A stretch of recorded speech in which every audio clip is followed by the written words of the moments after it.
ನಮಸ್ಕಾರ. ಅನುರಾಧ್ಯ ಕಿಚನ್ಗೆ ಸ್ವಾಗತ. ಇವತ್ತು ನಾನೊಂದು ಡಿಲಿಷಿಯಸ್ ಆಗಿರುವಂತಹ ಬೆಂಡಿ ಮಸಾಲ ರೆಸಿಪಿ ತೊಗೊಂಡು ಬಂದಿದ್ದೀನಿ. ನೋಡ್ತಾ ಇರ್ಬೋದು ನೀವು, ನೋಡಲಿಕ್ಕೆ ಎಷ್ಟು ಚೆನ್ನಾಗಿದೆ ಅಲ್ವಾ. ಸಿಂಪಲ್ಲಾಗಿ ಮಾಡ್ಕೊಳ್ಬೋದು, ಟೇಸ್ಟ್ ಸಹ ತುಂಬ ಚೆನ್ನಾಗಿರುತ್ತೆ. ಬಿಸಿ ಬಿಸಿ ಅನ್ನ, ಚಪಾತಿ, ರೊಟ್ಟಿ ಯಾವುದ್ರ ಜೊತೆಗಾದರೂ ಇದರ ಕಾಂಬಿನೇಷನ್ ಚೆನ್ನಾಗಾಗುತ್ತೆ.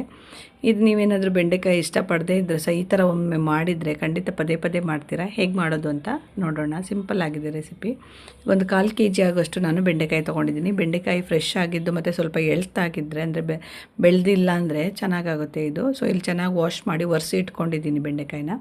ಇದರದ್ದು ನಾನು ಚೊಟ್ಟು ಮತ್ತು ಇದನ್ನು ಬುಡದಲ್ಲಿ ಕಟ್ ಮಾಡ್ಕೊಂಡು ತಗೊಳ್ತಾ ಇದ್ದೀನಿ. ಇದೇ ಥರ ಎಲ್ಲ ಇದ್ರ ಬೆಂಡೆಕಾಯ್ದು ನೀವು ತೊಟ್ಟನ್ನು ಮತ್ತು ಚೊಟ್ಟನ್ನು ಕಟ್ ಮಾಡಿಕೊಂಡು ತಗೊಳ್ಬೇಕು.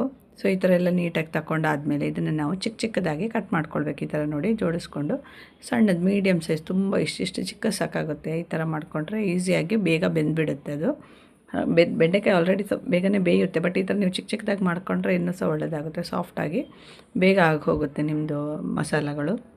ಹಾಗಾಗಿ ನೋಡಿ ಈ ಥರ ಚಿಕ್ಕ ಚಿಕ್ಕದಾಗಿ ಎಲ್ಲ ಬೆಂಡೆಕಾಯಿನೂ ನಾನು ಕಟ್ ಮಾಡಿ ಇಟ್ಕೊಂಡಿದ್ದೀನಿ. ಇದನ್ನು ಸೈಡಲ್ಲಿ ಇಟ್ಕೊಳ್ಳೋಣ. ಈಗ ಮಸಾಲೆಗೆ ನೋಡಿ ಒಂದು ಮಿಕ್ಸಿ ಜಾರ್ನಲ್ಲಿ 1 ಕಪ್ ಆಗೋಷ್ಟು ತೆಂಗಿನ ತುರಿ, ಅಂದರೆ ಇಲ್ಲಿ ಒಣ ಕೊಬ್ಬರಿ ತುರಿ ತೊಗೊಂಡಿದ್ದೀನಿ.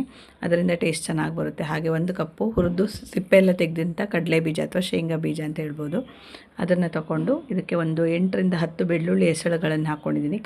ಅಂದರೆ ನೀಟಾಗಿ ಏನು ಸಿಪ್ಪೆ ತೆಗಿಲಿಲ್ಲ, ರಫ್ಲಿ ತೆಗೆದಿದ್ದೀನಿ. ನಡೆಯುತ್ತೆ, ಅದು ಚೆನ್ನಾಗಾಗುತ್ತೆ. ಹಾಗೆ ಹಾಕ್ಕೊಳ್ಳಿ. ಒಂದು 8-10 ಆಗುವಷ್ಟು ಬೆಳ್ಳುಳ್ಳಿ ಎಸಳುಗಳು ಹಾಕ್ಕೊಂಡಿದ್ದೀನಿ. ಒಂದು 4 ಹಸಿಮೆಣಸು ಹಾಕ್ಕೊಳ್ತಾ ಇದ್ದೀನಿ.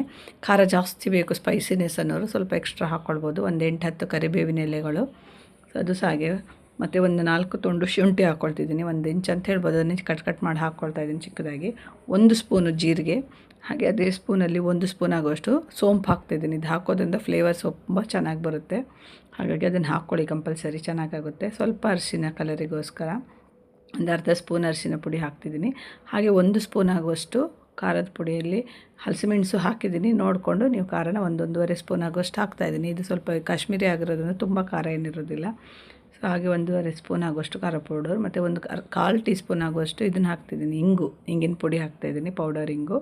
ಹಾಗೆ ರುಚಿಗೆ ತಕ್ಕಷ್ಟು ಉಪ್ಪು ನೋಡಿಕೊಂಡು ನಿಮ್ಮ ರುಚಿಗೆ ಸರಿಯಾಗಿ ಉಪ್ಪು ಮತ್ತು ಖಾರವನ್ನು ನೀವು ಸೇರಿಸ್ಕೊಳ್ಬೇಕು. ಇದನ್ನೆಲ್ಲ ಹಾಕಿದ ಮೇಲೆ ನೀರೆಲ್ಲ ಏನು ಹಾಕೋದು ಬೇಡ, ಹಾಗೆಯೇ ನೀವು ತರಿಯಾಗಿ ಇದನ್ನು ಪೌಡರ್ ಮಾಡ್ಕೊಳ್ಬೇಕು. ಶೇಂಗಾ ಹಾಕಿರೋದ್ರಿಂದ ಸ್ವಲ್ಪ ಅದೇನಾಗುತ್ತೆ, ಈ ಥರ ನೋಡಿ ಅದರದ್ದು ಆಯಿಲ್ ಬಿಟ್ಕೊಂಡಿರುತ್ತಲ್ಲ, ಸೊ ಹೀಗಾಗಿರುತ್ತೆ. ಇಷ್ಟಾದರೆ ಸಾಕು, ತುಂಬ ಫೈನಾಗಿ ಏನು ಪೇಸ್ಟ್ ಮಾಡೋದು ಬೇಡ. ಅದನ್ನು ನೀರು ಮಾತ್ರ ಹಾಕೋದು ಬೇಡ.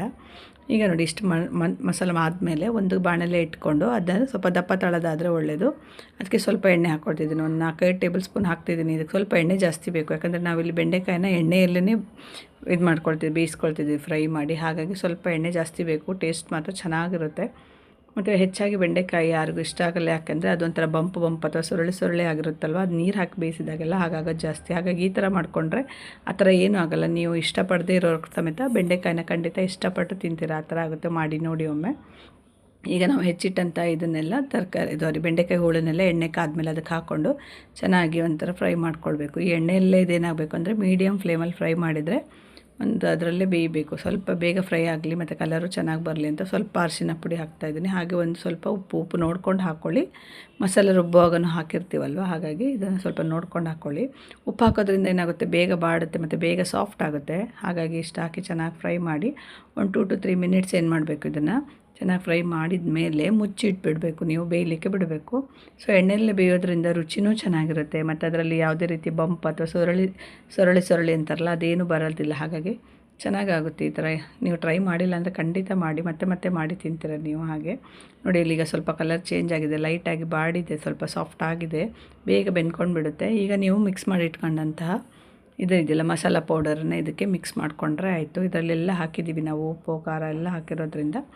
ಸೊ ಇದು ಮತ್ತೆ ಎಕ್ಸ್ಟ್ರಾ ಏನು ಹಾಕೋ ಅವಶ್ಯಕತೆ ಇರೋಲ್ಲ. ಇದನ್ನೆಲ್ಲ ಹಾಕಿದ ಮೇಲೆ ಅದರಲ್ಲಿ ಹಾಕಿರುವಂಥ ಬೆಳ್ಳುಳ್ಳಿ ಶುಂಠಿ ಎಲ್ಲ ಹಸಿಯಾಗಿ ಹಾಕಿರ್ತೀವಲ್ವ, ಅದರದ್ದು ವಾಸನೆ ಎಲ್ಲ ಹೋಗಬೇಕು. ಒಂದು ಚೆನ್ನಾಗಿ ಅರೋಮ ಬರೋ ತನಕ ಏನು ಮಾಡಬೇಕು, ಇದನ್ನು ಚೆನ್ನಾಗಿ ಬೇಯಿಸ್ಕೊಳ್ಬೇಕು, ಫ್ರೈ ಮಾಡ್ಕೊಳ್ಬೇಕು. ಹುಳಿಗೋಸ್ಕರ ಸ್ವಲ್ಪ ಅರ್ಧ ಸ್ಪೂನ್ ಆಗುವಷ್ಟು ಲಿಂಬುವನ್ನು ನಾನಿಲ್ಲಿ ಹಿಂಡ್ಕೊಳ್ತಿದ್ದೀನಿ. ಲಿಂಬು ಇಲ್ಲ ಅಂದವ್ರು ಬೇಕಾದರೆ ಸ್ವಲ್ಪ ವಿನೆಗರ್ ಹಾಕ್ಕೊಳ್ಳೋದಾದರೂ ಹಾಕ್ಕೊಳ್ಬೋದು. ಸೊ ಈ ಥರ ಚೆನ್ನಾಗಿ ನೀವು ಇದನ್ನು ಮಿಕ್ಸ್ ಮಾಡ್ಕೊಳ್ಬೇಕು. ಇಲ್ಲಿ ನೀರು ಹಾಕದೇ ಇರೋದ್ರಿಂದ ನೋಡಿ ಇಲ್ಲಿ ಇದು ಡ್ರೈ ಥರ ಆಗಿದೆ. ಇದು ಆ್ಯಕ್ಚುಲಿ ಹೀಗೇ ಆಗುತ್ತೆ, ಇದು ನೀವು ನೀರು ಹಾಕ್ಕೊಳ್ಳೋ ಆಗಿಲ್ಲ. ಸ್ವಲ್ಪ ಬೇಕಾದರೆ ಇನ್ನೂ ಎಣ್ಣೆ ಜಾಸ್ತಿ ಬೇಕಾದರೆ ಹಾಕ್ಕೊಳ್ಳಿ, ಬಟ್ ಇಷ್ಟು ಕರೆಕ್ಟಾಗಿರುತ್ತೆ ಸಾಕು. ಇದು ನಿಮಗೆ ಚೆನ್ನಾಗಿ ಫ್ರೈ ಆದಮೇಲೆ ಮುಗೀತು. ಇದರಲ್ಲಿ ಇನ್ನೇನು ಎಕ್ಸ್ಟ್ರಾ ಇಲ್ಲ ನೋಡಿ. ಲಾಸ್ಟಿಗೆ ಸ್ವಲ್ಪ ಕೊತ್ತಂಬರಿ ಸಣ್ಣದಾಗಿ ಹೆಚ್ಚಿಟ್ಟದಂಥದ್ದು ಹಾಕಿದರೆ ನಮ್ಮ ಬೆಂಡಿ ಮಸಾಲ ರೆಡಿಯಾಗಿರುತ್ತೆ. ಬಟ್ ಇಲ್ಲೇನಂತ ಹೇಳಿದರೆ ಉಪ್ಪು ಖಾರ ಎಲ್ಲ ಹಾಕಿದ್ದೀವಲ್ವ, ಹುಳಿ ಎಲ್ಲ ಹಾಕಿದ್ದೀವಿ. ಸೊ ಬ್ಯಾಲೆನ್ಸನ್ನು ಟೇಸ್ಟನ್ನ ಸ್ವಲ್ಪ ಬ್ಯಾಲೆನ್ಸ್ ಮಾಡೋದಕ್ಕೋಸ್ಕರ ನಾನೇನು ಮಾಡ್ತಾಯಿದ್ದೀನಿ ಅಂದರೆ ಲಾಸ್ಟಿಗೆ ಚೂರು ಒಂದು 1/4 ಟೀ ಸ್ಪೂನ್ ಅಥವಾ ಅರ್ಧ ಟೀ ಸ್ಪೂನ್ ಆಗುವಷ್ಟು ಸಕ್ಕರೆನ ಹಾಕ್ತಾಯಿದ್ದೀನಿ. ಇದರಿಂದ ಟೇಸ್ಟ್ ಚೆನ್ನಾಗಿರುತ್ತೆ. ಉಪ್ಪು ಹುಳಿ ಖಾರದೊಟ್ಟಿಗೆ ಲೈಟಾಗಿ ಸ್ವೀಟ್ನೆಸ್ಸು ಇರುತ್ತೆ. ನಿಮ್ಗೆ ಬೇಡ ಅಂದರೆ ಕಂಪ್ಲೀಟಾಗಿ ಸ್ಕಿಪ್ ಮಾಡ್ಕೊಳ್ಬೋದು, ಬಟ್ ಹಾಕಿದರೆ ಟೇಸ್ಟ್ ತುಂಬ ಚೆನ್ನಾಗಿರುತ್ತೆ. ಸಕ್ಕರೆ ಎಲ್ಲ ಮೆಲ್ಟ್ ಆಗೋ ತನಕ ಸ್ವಲ್ಪ ಮಿಕ್ಸ್ ಮಾಡ್ಕೊಂಡ್ಬಿಟ್ರೆ ನಮ್ಮದು ಬೆಂಡಿ ಮಸಾಲ ರೆಡಿ ಆಯಿತು. ಸಿಂಪಲ್ಲಾಗಿ ನೋಡಿ, ಎಷ್ಟು ಬೇಗ ಒಂದು 5 to 10 ಮಿನಿಟ್ಸ್ ಒಳಗಡೆ ಹೋಗುತ್ತೆ. ಬೆಂಡೆಕಾಯಿ ಅಂತೂ ಬೇಗನೆ ಬೆಂದುಬಿಡುತ್ತೆ. ಈ ಥರ ನೀವು ಟ್ರೈ ಮಾಡಿ ನೋಡಿ. ಇದು ಬಿಸಿ ಬಿಸಿ ಅನ್ನಕ್ಕೆ ತುಪ್ಪ ಹಾಕಿ ಕಲಸಿ ತಿನ್ನೋಕ್ಕೂ ಚೆನ್ನಾಗಿರುತ್ತೆ. ಇಲ್ಲಾಂದರೆ ನೀವು ಚಪಾತಿ ರೋಟಿ ಅದ್ರ ಜೊತೆಗೆ ತಿನ್ನೋದಾದ್ರೂ ಸಹ ಚೆನ್ನಾಗಿರುತ್ತೆ. ನೋಡ್ತಿರ್ಬೋದು ನೀವು ಇಲ್ಲಿ ಯಾವುದೇ ರೀತಿಯ ಬಂಪ್ ಅಥವಾ ಸೊರಳಿ ಏನೂ ಇಲ್ಲ ನೋಡಿ, ಎಷ್ಟು ಚೆನ್ನಾಗಿ ಬಂದಿದೆ ಅಂತ. ಹಾಗಾಗಿ ನೋಡ್ತೀರಿ, ಈ ರೆಸಿಪಿ ನಿಮಗೆ ಇಷ್ಟ ಆಯಿತು ಅಂತ ಅಂದ್ಕೊಳ್ತೀನಿ. ಖಂಡಿತ ಒಮ್ಮೆ ಟ್ರೈ ಮಾಡಿ ಹೇಗಿತ್ತು ಅಂತ ಕಮೆಂಟಲ್ಲಿ ತಿಳಿಸಿ ಆಯಿತಾ.